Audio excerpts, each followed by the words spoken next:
Who are all the best wide receivers that could realistically fall to the Bills at 28? And who is the best option? Let's talk about it. You're watching Buffalo Live, your one-stop shop for live professional play-by-play reaction to every Buffalo Bills game, plus off-season discussion, draft discussion, which is some of what we'll be talking about today. I'm your host, Kyle, and on today's show, we're going to be diving into a little bit of news. I want to quickly mention Curtis Samuel and what I've seen from him, watching his highlights lately. And then, I want to talk more about these prospects. I've been really grinding the tape with a few of them, so I'd love to discuss those guys. I just want to, I wrote down here, cut the crap. I don't see the Bills trading up to get one of those top three guys. I think that ship has sailed. Maybe it's not. Maybe they will, but I don't know. I just don't see them doing that. I imagine the expense is going to be huge for that type of trade up, and I'm not as interested in that as I am some of these other guys later in the draft. So that's why I want to talk about them on today's episode. I am in Florida today. That's why the background's a little different, the quality's a little different. This video might be a little shorter, but let's get into it. So first of all, the news here, I think this was fascinating. The Dolphins will exercise the fifth-year options for wide receiver Jalen Waddle and linebacker Jalen Phillips. Two great players. Two players that when the Bills are playing them, I'm fearful of. Really dominant players. And what I find interesting about this Waddle situation is that this came the week after Devontae Smith got his contract extension. So rather than the Dolphins extending Waddle's contract, they pick up his fifth-year option. Those guys were drafted in the same draft, and I believe that Waddle has even more yards than Smith has, and so kind of interesting there to see that they didn't extend him. Maybe they were wanting to do that before everyone else did, and this is now their chance to kind of kick the can down the road, so to speak, and kind of wait until his price is a little lower. But if he has another big year, then it's just going to go up. So just interesting there that the Dolphins picked up his fifth-year option instead of an extension. They know that Waddle is an elite receiver. I don't have his stats right here in front of me, but a very talented receiver. So I think over the past two seasons, he is 10th in the league in receiving yards. So it's hard to call him a wide receiver 2. He's a dominant. I would call him a wide receiver 1B. So, and then Jalen Phillips as well, great player. J.K. Dobbins is finally out of free agency. He signs with the Los Angeles Chargers, and Dobbins has played in 9 games over the past 2 seasons. So the Chargers are just crossing their fingers that he'll stay healthy. But I was curious if the Bills would take a shot at Dobbins, but I think the injury concern there is huge. So Chargers get him, and they also get Gus Edwards. So that's 2 Baltimore Ravens running backs. So next item here is I just want to talk about Curtis Samuel real quick, because I went back and watched some of his highlights at Washington and was so impressed. He impressed me more than I remember. And granted, I was watching a highlight reel, so that might have been one of the reasons why. But in those highlights, I wrote down he's physical, he absorbs traffic, sideline toe drag catches are there. I compared him basically to a veteran Khalil Shakir, so very similar skill sets, and I think those guys are going to be great in a spread formation, both of them in the slot. I think that is going to be awesome for the Bills offense, and So the next piece of that offense is just finding out who's going to play on the outside. So, with that being said, let's get into these draft prospects. So I want to talk about 3 guys. These are 3 guys that could realistically fall to the Bills at 28. First one is Ladd McConkey, 6 foot, 186 pounds. I'd love to see him bulk up a little bit more, but if he doesn't, whatever. Devontae Smith is 170 pounds, so it's not a huge deal. But just for the sake of breaking tackles and fighting for extra yardage, that extra weight would be nice. Ran a 4.39 40, so just barely sub 4.4. That is great speed. That was, let me see here, 4.39 was tied for 6th fastest in the combine. So he's got great speed. Sub 4.4 is great. He does have the smallest arms and hands out of the dozen top wide receivers in this year's draft. So not great there. And he has a pretty short vertical as well, 36-inch vertical. The average vertical for a lot of these guys is 39 inches, so 3 inches less is not great. So missed some games last year due to injury, broken fibula. He missed, I think it was like 6 games or something. But 30 receptions, 478 yards, and 2 touchdowns. Had a much better season, when he was fully healthy with Stetson Bennett. And also some of the stuff I'm going to mention for these guys, some of it is my own analysis and some of it is some analysis that I've read online. So I'll try to distinguish between the two. I don't want to claim someone else's thoughts. But one thing I read consistently for him is his routes. His routes are crisp, and he's great at feeling leverage, finding soft spots, and I've noticed this when he's running a slant route. He knows to, I guess bend the route when it's time to break away from his man. If you're running a slant, you don't need to just keep that slant going straight downfield the whole time. If your man is a little further downfield within arm's reach, you can kind of flatten it out to create more space. And so he was great at that, with his routes, out routes, corner routes, in routes. So I wrote down he uses stop and start both during routes and after catch. So he's really great at, stopping, sitting in a chair, either during his actual route or right after the catch.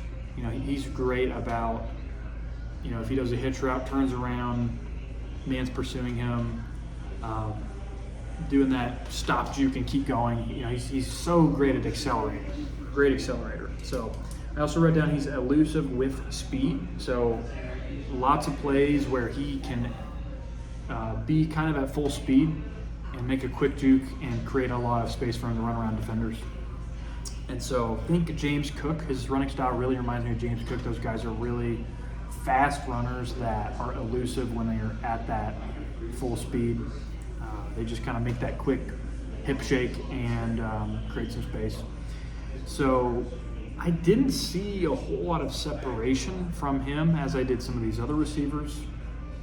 He's a guy that can catch in traffic, fast, but, not as far as someone you want to draft in the first round. You're thinking of drafting in the first round. I wouldn't say creating separation is his biggest strength. Lance Zierlein's comp to him was Elijah Moore. And so both of those guys ran really crisp routes, and they were able to find leverage in their zones. So this is a guy that realistically could be available at 20. I think he definitely will be available at 28. He could be available in the second round, top of the second round. But next guy I want to talk about is Adonai Mitchell, 6'3", which is fairly tall. I've seen some outlets actually list him as 6'4", and others say 6'2", so that's kind of weird. So 6'3", 190 pounds. That is some good weight. 39.5-inch vert. And let me see how that compares to the rest of the field. About average. So Yeah, it's about average. 4.33 40 time. That's the third fastest at the NFL Combine. So really fast player. 32.4 inch arms. That's the second longest arms in the draft. And 9-inch hands. That's actually on the smaller side. So long arms, shorter hands. 39.5 inch vert. Oh, I already mentioned that. And then his stats this past year: 55 receptions, 845 yards for 11 touchdowns. That's actually less than Xavier Worthy's, but you're seeing a lot of people grade Adonai Mitchell higher than Xavier Worthy, which I find interesting. He's a very quick accelerator. So I saw something during the combine say that out of that first 10 yards of the 40-yard dash, he was much faster getting to that 10th yard than everyone else was in the draft and the combine. So, but doesn't necessarily have as much, what am I trying to think of here? Straight line speed, just, top speed wasn't as much as Xavier Worthy and who else here? Brian Thomas Jr. Those are the only two guys that had faster 40 times than him. Xavier Worthy and Brian Thomas Jr. So great 40 time though.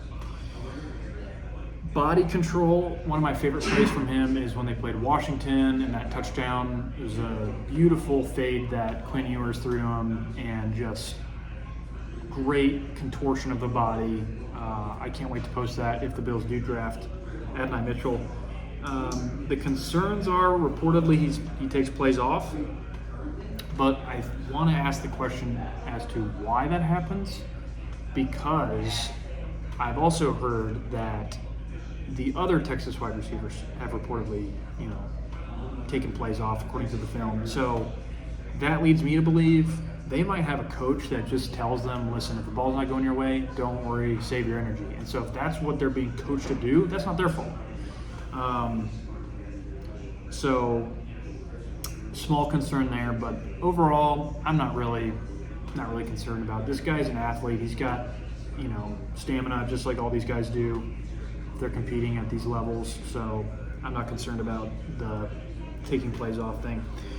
I don't have a comp for him yet. Still kind of trying to figure that out, but Lance Zierlein said George Pickens. He doesn't seem as physical to me as George Pickens is, and I think Zierlein also said he needs to bully more in tight quarters. Bully the guy who's defending you in your route, get his hands off of you. He doesn't really do that enough. So that's something I think Pickens is a little better at. And then last thing is he's got a great catch radius. So there's Adonai Mitchell. Last guy I want to talk about is Brian Thomas Jr. 6'3", 209 pounds, great size, 38.5-inch vertical is about average. Well, it's above average. Let me see. Slightly below average. 38.5-inch vertical, 4.33 40 time. Like I said, it's the second fastest among combine guys. It's barely faster than Adonai Mitchell. 32.75-inch arms. That is the longest arms in the draft. 9.75-inch hands. That's the second biggest hands in the draft. So long arms, big hands. And most receiving touchdowns in college football last year was 17. I've heard a stat being thrown around that more than 80% of his catches resulted in either a touchdown or a first down. That is awesome. The Bills were missing a guy like that last year. A guy who just produced first downs, produced touchdowns. Didn't really have that. He's a deep threat, uses speed to really leverage space downfield. If he sees green grass in front of him, it's like he really wants to get there quick. He's not interested in tracking the ball as much as he is just getting out in front of his defender. The word that I had for him is center fielder. So many of those touchdowns he caught and big passes that he caught were right in the breadbasket center field catches. As a center fielder, going back to get a pop fly. So he is elusive without speed. Think Saquon Barkley. Another phrase I read about him was a short area shake. I really think he is great at hitch route, catch the ball, turn around, make a quick move with the hips, and go around. Something that I don't, it's different than Ladd McConkey. Ladd McConkey is elusive with speed. James Cook. Brian Thomas Jr. elusive without speed. Saquon Barkley. Just that shiftiness he was really good at getting around defenders. I saw a concern. Now, granted, I haven't grinded as much tape as these analysts, obviously, but I didn't see him high point too many passes. He relied more on those bucket drop passes from Jaden Daniels. I didn't see him go up and grab, climb the ladder and go get it. And as I said earlier, doesn't have a super great vertical. So if he wants to be, an alpha wide receiver in the league, he's going to have to learn to. You got to climb the ladder. You got to jump and grab balls, because otherwise defenders in the NFL are going to deflect. They're going to create some traffic in your hands, and so you got to go up and grab it. Limited route tree is a concern that I read from analysts. I think he would be great for a team needing an X or a Z receiver, guy who can play the sidelines. My comp for him was Nico Collins. Both guys are downfield threats. Thomas is slightly smaller than Collins, but Thomas's average yards per catch, 17.3. That was fifth among top wide receivers in college football. Collins' average yards per catch last year was 16.1. That was seventh in the NFL last year. So they're both downfield threats, and I'll take this as a moment to say this. That is exactly the player the Bills need. If Brian Thomas Jr. falls to 28, I say take it to the bank. The Bills need to draft this guy. He's exactly the type of receiver they need. Quick note on Jermaine Burton. It's funny, when I watched Jermaine Burton play football at Alabama this past year, I really thought this guy could ball. I thought, similar to Thomas, just great downfield threat. I saw a lot of successful corner routes where he was able to bend and get 15, 20 yards for Alabama. But the off-the-field stuff continues to mount, so much so that I heard NFL execs and analysts they've been calling his agent and people at Alabama about his character and some of the issues that they've heard about. And what they've received from his camp is, there's something that we're not really willing to talk about, and so we're going to leave it at that. Like, there's this mysterious thing he's got going off the field. That is a huge red flag to me. You have no idea what that is. Punched a girl on the way off the field at Tennessee. Just not a fan of Jermaine Burton. I love his play on the field, but off the field, that is not someone I want the Bills taking in the locker room. I know you can look at, Tyreek Hill had issues off the field before he got drafted to Kansas City. Yep, he sure did. And you know what? The Chiefs had to take a risk when they drafted him, and everything, turned out well for them as far as what they were trying to accomplish. But I would personally not want to take that risk, investing and draft picking a guy, bringing him into a locker room, giving him the chance to influence other guys in the locker room. Not for me. So, not really interested in Jermaine Burton. So, with all that said, I think if Brian Thomas Jr. is not available at 28, what I would love to see the Bills do is swap picks with Carolina. Send them the 28th pick and your second round, your 60th overall pick, in exchange for 33 and 39 if they're willing to do that. So again, similar to the Philadelphia Eagles position, Eagles and Panthers both have 2 picks in between the 2 Bills picks. So I would love to see the Bills trade their 28 and 60 in exchange for those. Get your McConkey or your Mitchell or Who else? Plenty of other guys here that would be interesting to take.